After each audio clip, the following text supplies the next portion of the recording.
I want to introduce our next guest. It's Blair.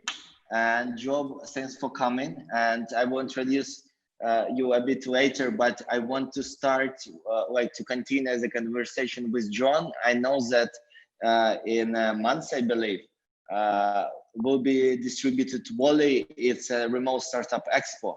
So the question for us was, as we see, there are no specific remote startups. There are collaboration startups, and it's existed for a long time.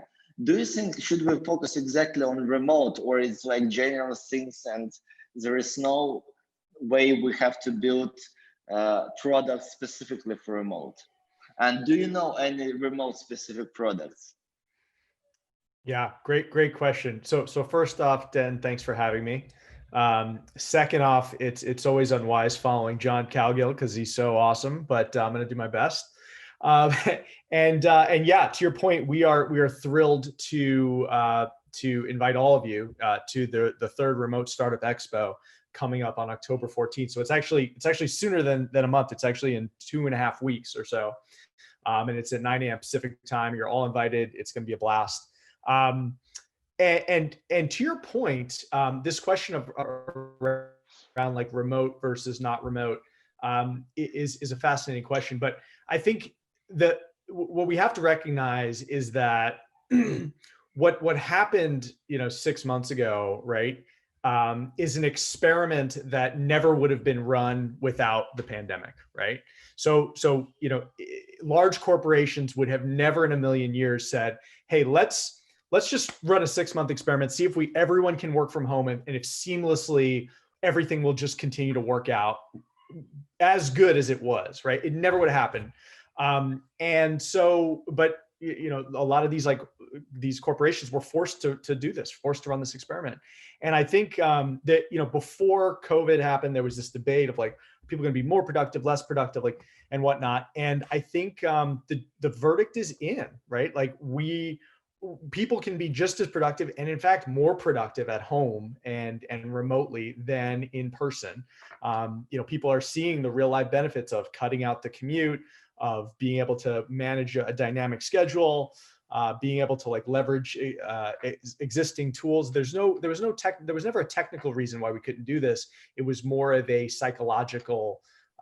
There was more of a psychological barrier. So what this experiment proved is that the possibilities of how we work are vastly more wide than we ever believed them to be. So to your point of what is a remote startup? What is a remote tool? What is a collaboration tool? Yeah, you're right in that it's not one specific thing. It's not one specific class of companies. And so we're calling it the Remote Startup Expo for 2 reasons. Number one is it's an all virtual event, right? Which is kind of is common these days. But when we started this a year ago, it was a pretty new idea. And then the second reason is because, like we said, there has been this massive black swan event where everyone kind of is acknowledging some of the benefits of working remotely. And so, whereas we started, I think, last year and 6 months ago with, okay, what are the tools that you can use to be more effective, and what are the startups that are innovating in this space? Now we're kind of evolving the conversation to, okay, now we're more familiar with some of these tools and best practices and whatnot. But the more interesting question, which we're trying to solve, or which we're trying to answer with this event, is what are the short and, more importantly, the long-term effects of this massive work from home movement? And how is it affecting all different areas of the economy, from productivity, to be sure, but also things like education, healthcare, commerce, infrastructure, and what does the new normal really look like? So the sub theme is winning in the new normal, and really highlighting the companies and sectors that have just experienced incredible commercial acceleration in the last 6 months. When, as VCs, John will tell you too, a lot of us were in the very early months were worried a lot of some of our companies were going to be in real trouble. And we all have a few companies in our portfolio that we thought were going to be in trouble, but actually have been doing better than ever. And that's a really interesting signal that we want to pay attention to and we want to focus on during the event. And we're excited to have you too, Dan, as a speaker at the event. Perfect. Thank you very much. I want to introduce Joe. Joe is an investor at Cota Capital, and he runs the distributed Volley Expo, where he invites like remote startups, and not only remote, I believe, from all over the world, but the startups who solves the problem of the remote collaboration, communication, and data. And as Joe invited, I've sent the link to the chat, just come. So everyone is invited as a listener, I believe. And I agree with you that you have started a year and a half ago, you said, with the first expo, and we started with that like remote conference, like the first time it was in January, I believe. And it was interesting because for like, it was 7 months ago or more already, but everyone was extremely interested in remote work. So how to do that? Is it possible to work remotely? Is it possible to find a remote work? But now I see that everyone is sick and tired about the conversation about like remote work, how to build it, and so on and so forth. And everyone want to see like another perspective, how to have the next step on how to work remotely, how to not just start to work remotely, but how to do that like more productively. And I see also another trend at the platform is that more and more companies started to hire remotely, and more like employees started to apply for the remote jobs. So it's what you are saying, the new normal when something is changing. And also I see between my friends that they're moving from the city centers to the rural areas. They're trying to buy the bigger apartments, houses, and so on and so forth, and they work remotely and then don't care where to live. It's interesting because since COVID, Ksenia visited, I believe, 6 or 7 countries, even during the COVID. And yes, she is stuck at Bali for 5 months, but it's extremely the new normal. So for me, it's difficult to track where she is because every week it's another city. But actually, in terms of productivity, I don't care because she like do the same job and wherever they are. It's a great shift. Sorry, I have to ask you: do you have any presentation, or we can talk as we talk right now? Let's just keep talking like we're talking right now. That'd be great. Perfect. Okay, so just for your information, we have people just here at Zoom, and they can ask any questions they want. We have people also broadcast on YouTube. We don't see any questions on YouTube, unfortunately, and we don't track them. So just we invite people here. And can you just, previously it was Karen, she's HR advocate, really famous one, and she's saying that VR will change how people communicate to each other, and all the remote problems like loneliness and so on, VR will solve that. And I previously asked John, do you have any startups on portfolio, and do you see any prospect, like any startups who will implement VR technology, and VR technology will solve all the remote issues, and we will start working like globally, remotely, without like boundaries because of VR? Or you think it's like not possible in the near future? Yeah, great question. So I don't think there's a silver bullet necessarily, at least right now. We do have a portfolio company that's doing AR for the manufacturing industry. It's called a Theer. It's manufacturing and industrial type customers, serving automotive and the like. So I think there will be, vertical specific tools that kind of help with that solution. There's also a company in New Zealand that I'm aware of that is doing it has a unique take on the virtual office. It's called Remotely HQ. It's kind of like SimCity meets Tandem Chat. It's a really interesting concept. And then again, the answer is not necessarily going to be all, we all plug into the matrix every day and don't leave our beds. I think, some amount of in-person hybrid type of interaction is going to be necessary and healthy.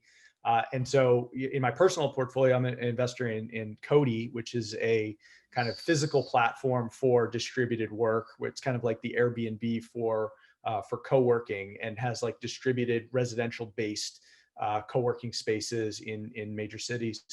So I think you're going to see kind of a proliferation of startups and solutions to address individual kind of use cases in different areas and across different industries. The next question, thank you very much. The next question for both of you, John and Joe. So we have some attendees like from different countries, like from Africa, from India, from Eastern Europe. And the question is, what they say, it's difficult to find a remote job if you are like live in Africa or in, I don't know, in India or in Russia, because there is like really a concept that you have to hire people with the preconcept that you have to hire people with the same culture. Before we talk about the shifts, like in understanding, do you think it will change in the next 5 or 10 years, or it's not possible in that kind of short time frame? I'm sorry. 3 hours of talking. Yeah, no. I think to me, that's a short-term problem. I would say again, it's a psychological barrier. Like there are a couple, kind of practical factors. Like one would be time zone, a second would be language, and then the third would just be, kind of cultural uniformity, like as we all become global citizens. And I think those are sort of all solvable problems. And I think kind of as this kind of remote trend continues and it becomes more normal, again, if someone has the proper language skills and can accommodate the time zones and is trained and a strong communicator, then there's no reason why it couldn't work. It's just, I think employers, have to get comfortable with it. It's going to start with some early adopters, and then it's just going to grow and become the normal. So I don't see it as kind of a systemic problem. To me, it seems more like a short-term growing pains type of an issue. I echo all that and say, and I think there are CEOs in our portfolio who have in the last weeks told me like, oh man, my mentality around hiring remote has completely changed. So I think it is happening, and I think it'll take time.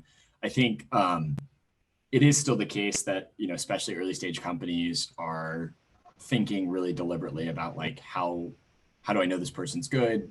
The cost of making a hiring mistake at early stage is significantly greater than it is at a later stage company.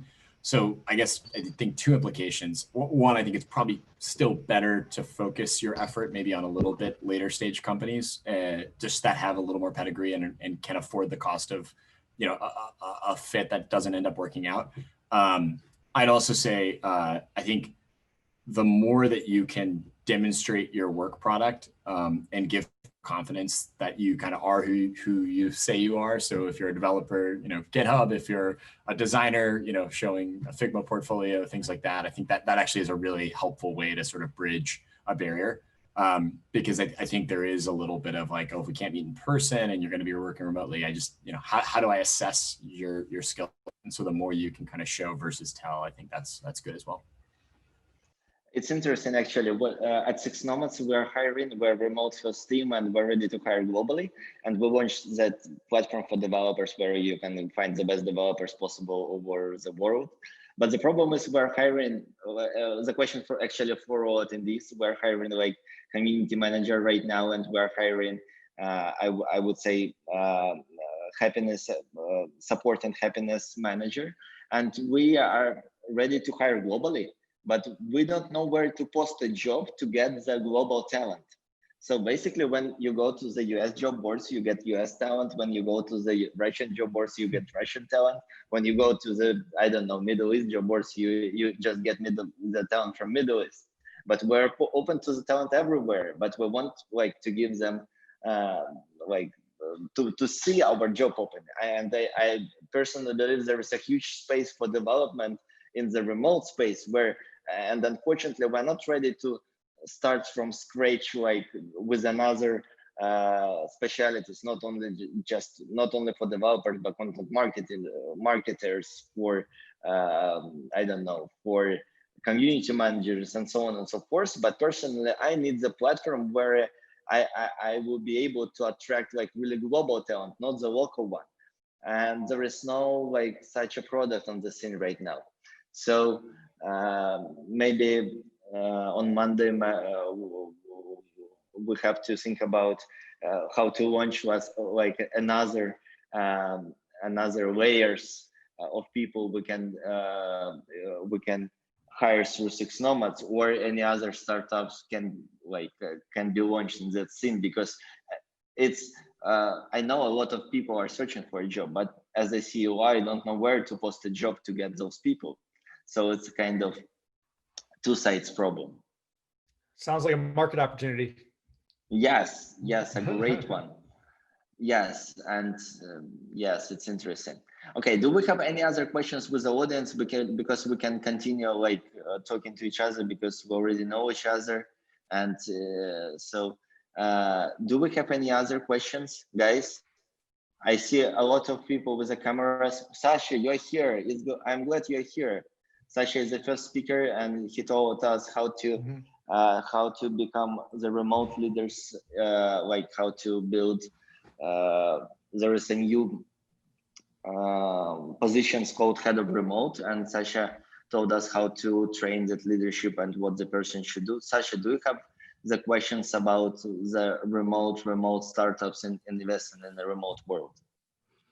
Well, first, it's a small world again, because Joe and I we met a couple months ago, but we went to the same college in Pennsylvania. So we didn't know each other in college, but I think we overlapped a couple years actually while we were there. So small world in general. And actually, nice to see you too. What Dan is bringing up, I'd like to hear Joe's perspective on this, because he asked me specifically about head of remote and those roles that are popping up, especially within tech organizations. And my point of view is actually that most organizations, because I mostly work and consult and train large organizations, large enterprises, that they need a head of hybrid role. Actually, it's not head of remote, it's head of hybrid. It's head of making sure that the workforce strategy, the learning and development strategy, the diversity and inclusion strategy, including location diversity and inclusion, is actually very holistic. It should not be remote and the people who go into an office. It should be the whole ecosystem. So actually, I would love to hear, Joe, if you have any perspective, or John too, on how you're thinking about even the tech companies you're working with and head of remote versus something else. Yeah, great insight there, Sasha. Well, in fact, this is top of mind for me, because I was thinking about this earlier today, in that like now that we're at the point where certain industries, certain areas of the country, certain areas of the world are starting to go back to work. It's ironic because, in person was sort of well understood. Everybody in person all the time was sort of well understood. And then we all went fully remote, and that was a challenging transition, but we kind of made it work. And now we're in this additional transition of like, okay, how do we find a hybrid and a middle ground? And the ironic piece is that everyone fully remote is actually easier than hybrid. Exactly. Because everyone's on the same playing field, everyone's on the same page, everyone can use the same tools, best practices, whatnot. But then once you start to integrate people back into the office, you have a couple of different considerations. You have, people have different commutes. Some people drive and have long commutes. Other people, leverage public transportation, which has health issues. Some people have families and, take care of kids and take care of elderly folks. So they're kind of more like the downside risk of them getting the virus is a lot higher than other people. And then you've got people whose styles just work better in person or without person. So how, as an organization, do you set a policy where, on one hand, you can have it be very free form and people come in if they want, if they don't want to, they don't have to. And on the other hand, you could be a bit more structured about it, to have, certain people in the office certain days a week, And that has the added advantage of you kind of know how many people you're gonna have in the office. You can set like a max limit. You can spread people out. You know how many people are gonna be in a room, for example. But it's super complicated, and there's no right answer for every company, for every team. And so, you know, I guess I'm trying to say I wholeheartedly agree with the insight there that hybrid is the hardest thing. Hybrid is the next challenge for everyone to overcome. And so, you know, I think a head of hybrid is a more appropriate title than head of remote, for sure. Yeah, that's just to layer on with that. Oh, go ahead, John. Oh, sorry, Sasha, please go ahead. No, you go ahead. Well, just to layer in, and I don't want to beat a dead horse, but I'm really interested to see how this operating model develops and different experiments that people run, whether it's like, because I think, you know, pretty strongly for most companies, everyone's in the office 9 to 5, Monday to Friday model is dead. And the question of like, does everybody take Friday off, or do you have engineers come in certain days and, you know, other salespeople come in other days? Like that seems kind of crazy, but like maybe there's something there, or maybe you could design it around sprints and epics. And so like everybody comes in for 2 days and you define your work plan for the next 3 weeks, and then you go off on your own, and it's a flexible model. I think you'll see a lot of experiments, and you know, there's probably a market opportunity there, but I think there's also just like you know, Silicon Valley has distilled a lot of best practices around how to run your business. And I think that whole toolkit of best practices will need to be adapted to hybrid organizations. And I have no clue what the right answer is. And I don't think anyone does. I think we have to go run those experiments and see what works. Yeah, I comment from Benjamin. Sorry, Sasha. Benjamin, you can go ahead and just turn on your mic and jump into the conversation. Hey everybody, thanks. This has been a really great chat. Thanks for letting me join.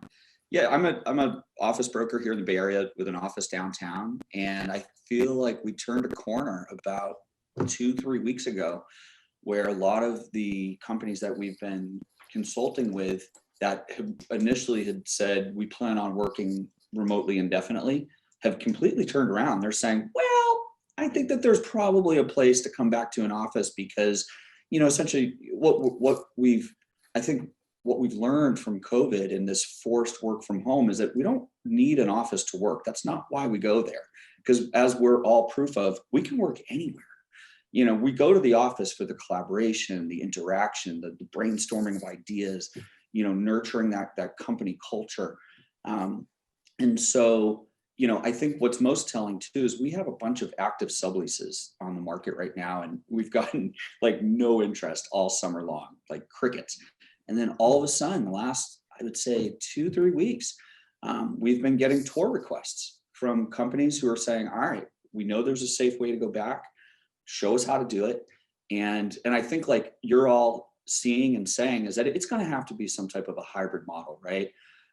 Just to strike the work-life balance. But even if you can say, you know, we're working with a company right now on developing this kind of rolling day off thing where everyone in the company doesn't go to the office one day of the week, and that changes every week. So this week I don't go in on Monday, next week I don't go in on Tuesday.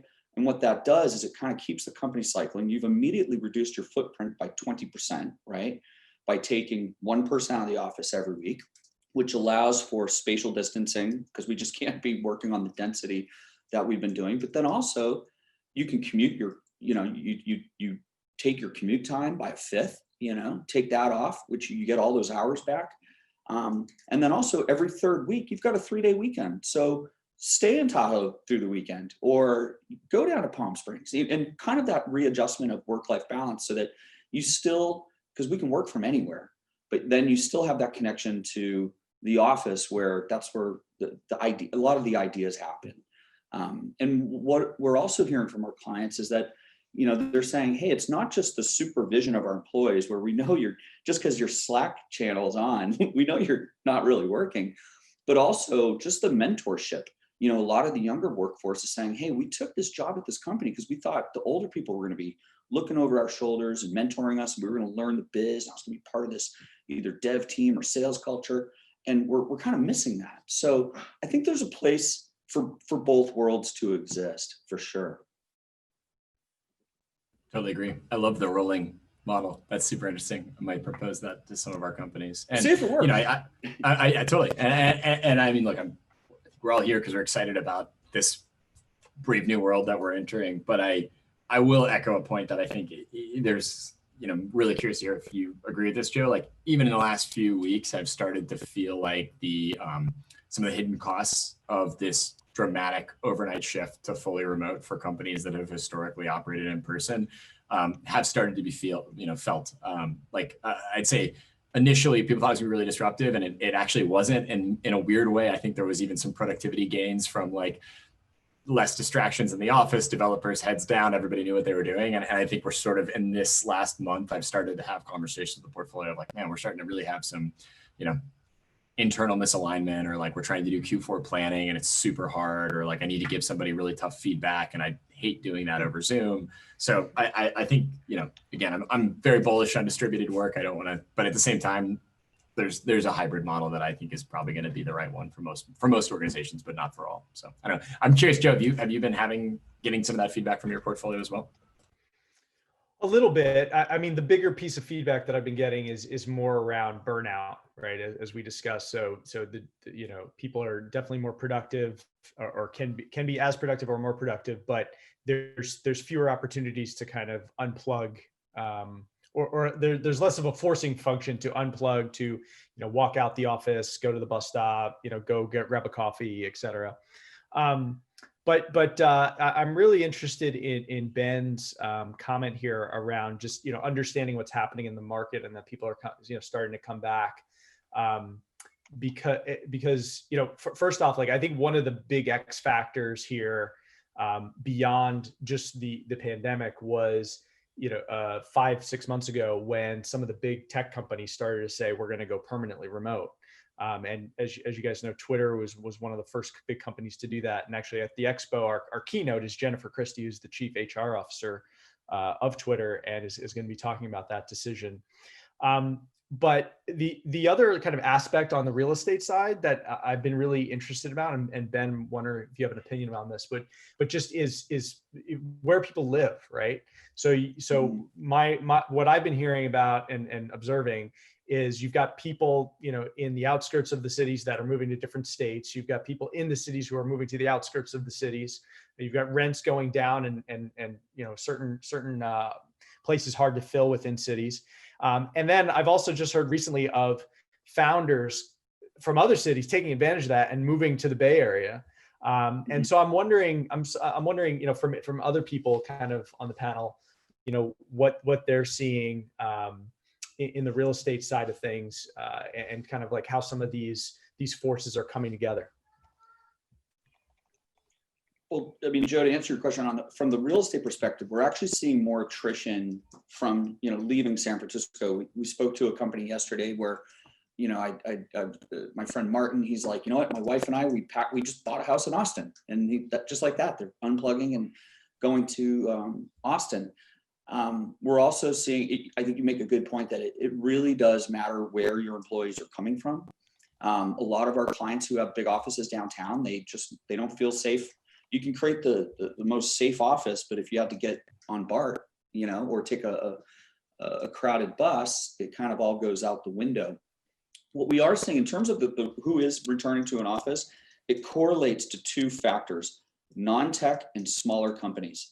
And so professional services, CPAs, law firms, pharmaceutical, the lab, those spaces are thriving. Those are booming. You can't find lab space right now in San Francisco or South San Francisco.